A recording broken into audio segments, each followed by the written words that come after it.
Bismillahirrahmanirrahim. Assalamualaikum warahmatullahi wabarakatuh. Waalaikumsalam warahmatullahi Hamdan wabarakatuh. syukran lillah. Alhamdulillahirabbil alamin. Salawat serta salam semoga tetap tercurah limpahkan pada junjungan alam yakni Habibana wa Nabiyana Muhammad sallallahu alaihi wasallam. Untuk kesempatan kali ini saya dari kelompok 16 bersama teman saya Naufal Muhammad Faisal dan teman saya Muhammad Walid Aftan akan memenuhi tugas mata kuliah pengantar manajemen yang diampu oleh Profesor Dr. Anton atau Ilah, yang mana saya akan menjelaskan, kelompok saya akan menjelaskan tentang pentingnya pengaturan kerja alternatif, desain pekerjaan, dan manajemen stres dalam lingkungan kerja modern. Mungkin langsung saja lanjut ke materi yang pertama yang akan disampaikan oleh teman saya Muhammad Walid Aftan. Waktu dan tempat saya persilahkan. Terima kasih kepada moderator sudah menempatkan saya untuk menjelaskan materi ini. Oke, saya lanjut saja. Saya di sini akan menjelaskan tentang kesejahteraan dan kinerja di tempat kerja. Manajemen sumber daya manusia yang efektif merupakan kunci fondasi kinerja tinggi. Manajer memikul tanggung jawab sosial besar dalam menciptakan pengalaman kerja yang positif. Di sini ada kualitas kehidupan kerja atau QWL, yaitu menggambarkan pengalaman manusia di tempat kerja secara keseluruhan. Dan juga ada keseimbangan kerja hidup, yaitu keseimbangan antara tanggung jawab, pekerja, dan kebutuhan pribadi atau keluarga. Ketika keseimbangan ini terganggu, stres dan penurunan kinerja dapat terjadi. Lingkungan yang menghargai karyawan akan mendorong perilaku kerja positif. Lanjut. Mengapa hal ini penting? Dampak pada individu dan organisasi. Di sini ada kualitas hidup menyeluruh, yaitu manajemen yang baik meningkatkan QWL dan kualitas hidup secara keseluruhan. Sebaliknya, manajemen yang buruk dapat menurunkan keduanya. Dan ada juga mencegah stres dan masalah kinerja. Keseimbangan kehidupan kerja vital untuk menghindari stres dan masalah kinerja akibat gangguan antara pekerjaan dan tanggung jawab pribadi. Ada juga produktivitas dan kreativitas. Stres kerja destruktif menurunkan kinerja dan moral. Pengelolaan stres esensial untuk produktivitas, kreativitas, dan ROI pada SDM. Lanjut, pengaturan kinerja alternatif. Fleksibilitas untuk kesejahteraan. Pengaturan kerja alternatif semakin umum untuk mendukung keseimbangan kerja hidup, seperti minggu kerja yang didapatkan, menyelesaikan jam kerja penuh dalam kurang dari 5 hari, jam kerja fleksibel, memberikan otonomi lebih besar pada karyawan dalam memilih pola jam kerja harian.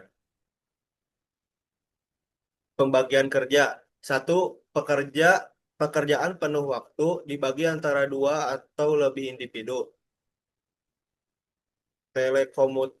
Telekomuting, pekerja di luar lokasi kantor seperti dari rumah. Adapun pekerjaan paruh waktu atau casual, penggunaan pekerja dengan jadwal tidak penuh atau tanpa perjanjian kerja berkelanjutan. Lanjut, desain pekerjaan, membangun motivasi dan kepuasan. Desain pekerjaan bertujuan menciptakan pekerjaan yang menghasilkan kepuasan dan kinerja tinggi melalui satu, yaitu penyederhanaan pekerjaan, tugas sempit dan berulang. Dua, rotasi pekerjaan, menggeser pekerjaan antar tugas. Tiga, perluasan pekerjaan, menambah tugas tambahan. Empat, pengayaan pekerjaan, meningkatkan kedalaman pekerjaan dengan tanggung jawab, perencanaan, dan evaluasi. Mungkin segitu saja yang bisa saya bahas. Selebihnya saya akan berikan lagi kepada Naufal Muhammad. Terima kasih. Assalamualaikum warahmatullahi wabarakatuh. Ya, terima kasih untuk Saudara Walid yang telah menjelaskan atau memberikan penjelasan tentang beberapa materi yang telah lalu. Selanjutnya, materi tentang next slide ya. Next slide tentang model karakteristik inti atau fondasi pengayaan pekerjaan. Yang mana model karakteristik inti Heckman dan Oldham mengidentifikasi 5 karakteristik kunci yang memengaruhi keadaan psikologis kritis dan hasil kerja. Dan tentunya model ini penting untuk meningkatkan motivasi intrinsik, kepuasan, dan kinerja. Apa saja itu? Nah, poinnya ada 5. Pertama, ada variasi keterampilan, yang mana variasi keterampilan tersebut menggunakan beragam kemampuan. Selanjutnya adalah identitas tugas, seperti contoh menyelesaikan seluruh bagian pekerjaan. Apapun itu pekerjaannya kita selesaikan hari itu juga. Selanjutnya yang ketiga adalah signifikansi tugas atau dampak pekerjaan pada orang lain. Kita harus memberikan dampak yang baik kepada orang lain dari pekerjaan tersebut. Selanjutnya adalah otonomi. Otonomi adalah kebebasan dalam menjadwalkan dan melaksanakan pekerjaan. Dan yang terakhir adalah umpan balik. Apa Ibu? Apa itu umpan balik? Umpan balik yaitu informasi langsung tentang kinerja. Jadi kita melaporkan suatu pekerjaan. Next slide. Ada manajemen stres kerja. Apa saja yang harus kita atur, kita manage, yaitu mengelola tekanan untuk kesejahteraan. Stres adalah keadaan ketegangan dari tuntutan. Kita mengalami tegang dari tuntutan, kendala atau peluang luar biasa. Sumber stres itu meliputi 3 faktor. Yang pertama ada faktor kerja, apa saja seperti beban kerja, konflik peran, tenggat waktu. Lalu ada faktor pribadi. Faktor yang kedua adalah faktor pribadi. Apa saja kepribadian, misalkan seorang mempunyai kebutuhan, lalu kemampuan, kita hanya mampu segini. Terus, tetapi kebutuhan kita menuntut untuk lebih. Nah, itu faktor pribadi. Selanjutnya adalah faktor non kerja, seperti masalah keluarga, ekonomi, pribadi. Itu masih nyangkut seperti faktor pribadi. Nah, untuk persentase daripada faktor kerja, stres akibat faktor kerja itu mencapai 40%. Lalu untuk faktor pribadi itu 30% dan faktor non kerja 30%. Bisa dilihat dari chart yang saya lampirkan di PowerPoint yang warna coklat itu faktor kerja, lalu faktor pribadi yang kuning agak tua, faktor pribadi kuning agak muda, lalu yang agak buram agak tua itu faktor non kerja. Sudah saya lampirkan juga dengan keterangannya. Lanjut, next slide. Nah, untuk selanjutnya adalah strategi manajemen stres dengan pencegahan dan penanggulangannya.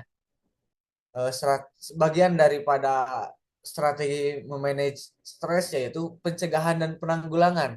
Jika tadi kita menganalisis, sekarang adalah cara pencegahan dan penanggulangan.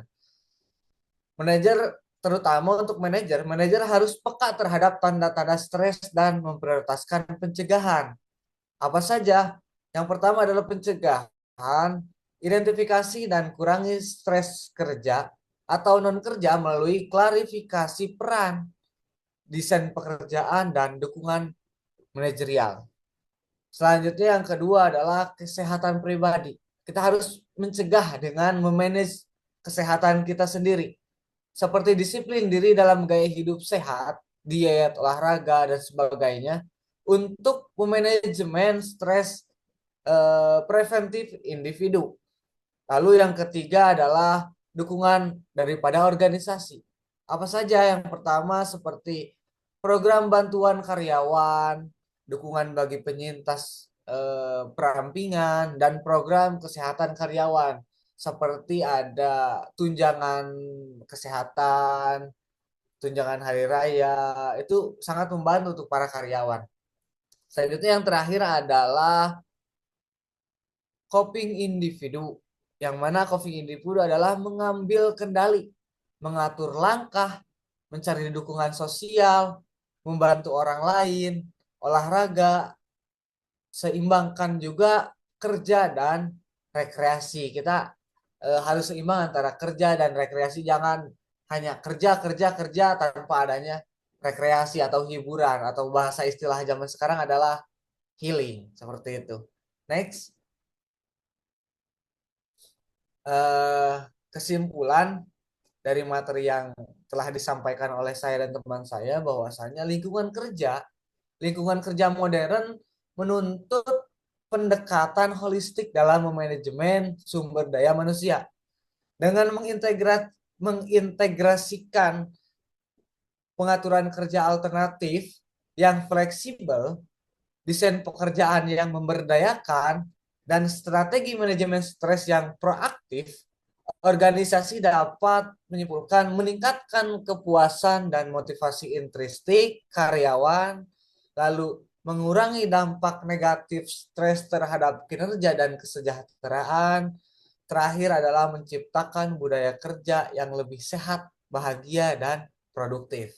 Itu daripada efek samping positif yang dihasilkan dari eh, pengaturan kerja alternatif yang fleksibel, lalu proaktif, dan sebagainya.